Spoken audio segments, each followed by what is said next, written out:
Jó napot kívánok! Főbb híreink címszavakban. Párciumban található Sándorhomokon uniós támogatásból megújult a berencei Kovács kúria. Szatmárnémetiben a Matthias Corvinus kollégium megszervezte a középiskolai programba való felvételit. Tavaszra ígérik a Szamoson átívelő harmadik híd átadását. Szeretettel köszöntjük a nézőket! A Hawkis TV esti híradó két műsorvezetője, Debora és Lehel. Jó estét kívánunk! A Párciumban található Lázári községhez összesen 6 falu tartozik. Sándorhomok 12 kilométerre található Szatmárnémetitől. A 18. század elején önállóvá vált faluközségben összesen 2 kúria épült fel egymással szemben, melyek közé a református templom ékelődött be. Az elmúlt 2 évben az Ybl Miklós tervei alapján készült berencei Kovács kúriát az uniós helyreállítási alapból sikerült felújítani. A magánkézben lévő ingatlan ismételten régi pompájában tündököl Sándorhomok központi részében. Az ünnepi átadón jelen voltak az örökösök is, akik örömüket fejezték ki a téren, hogy őseik kemény munkájuk által felépített kúria nem ment tönkre, hanem ismételten sikerült élettel megtölteni azt. Ugyanakkor megköszönték az Időutazók Ifjúsági Egyesület kezdeményezését, akik szívükön viselték a kúria felújítását. A meghívottak között jelen volt Pataki Csaba, Szatmár megyei elnök, Nagy Szabolcs képviselő, a Lázári önkormányzat polgármestere Bérás Antal is. Kapcsoljuk a helyszínről Kovács Zalán kollégánkat. Szervusz Zalán! Szervusz Debora! Zalán, mit lehet tudni a kúria történelmi hátteréről? Sándorhomokon található berencei Kovács kúria 1862-ben épült Ybl Miklós tervei alapján.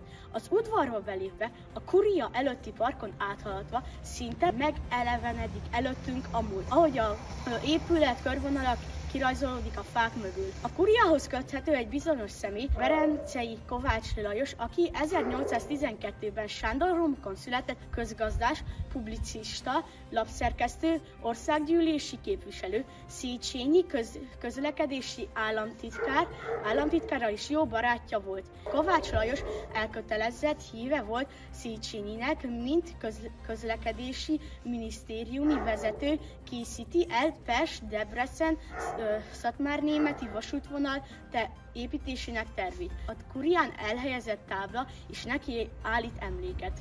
Ha jól értem, akkor Kovács Lajosnak köszönhető Budapest és Szatmárnémeti közötti vasúthálózat terveinek az elkészítése. Igen, ez valóban így van. Sőt, a helybéliek és a leszármazottak a református templom előtt egy mellszobrot is állítottak az ő tiszteletére. Zalán, miért annyira nagy ez a hír a médiában, hogy megújult ez a kúria?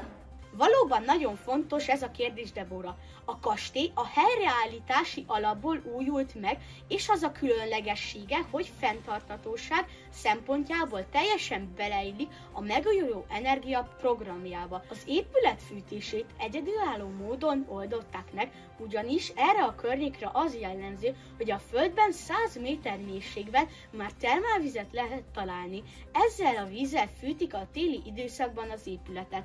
Valóban nagyon érdekes az, amit mondasz, de hogyan oldották meg a villamos energia kérdését?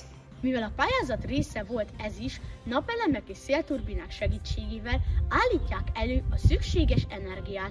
De ami igazán különleges, az, hogy a megtermelt áram és pompák segítségével az erre célra épülő vízgyűjtő toronyba felpumpálják a vizet nappal.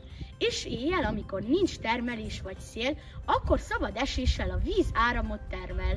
De ez nagyon érdekes, de mit lehet arról tudni, hogy milyen funkcióra lesz ennek az épületnek? Sok rendezvénnyel készültek, csak néhány közülük autós mozi, koncertek, ifjúsági és gyermekprogramok, éjszakai fényvetítés, cserkésztábor, oldtimer autókiállítás, hazatérési lapok és családi részvények. Ezekre a helyekre fog szolgálni.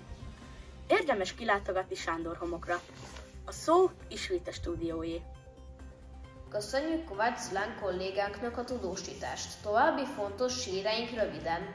A Szatmárnémeti MCC központban az elmúlt héten megszervezésre került a középiskolai programba való felvételi. A jelentkező diákok nagy izgalommal várták a próbát. Információnk szerint mindenki bejutott. A szatmáriak számára jó hírt közölt a város vezetése, ugyanis március végére ígérik a Szamoson átívelő harmadik híd átadását. Időjárásunk változó. Lehet a napokban -3 és +6 fok között lehet a hőmérséklet. Öltözzenek rétegesen. Híradónk végéhez értünk. Köszönjük megtisztelő figyelmüket! A szerkesztő Szabó Szilárd nevében is búcsúzik Lehel és Debóra. Viszontlátásra! Viszontlátásra!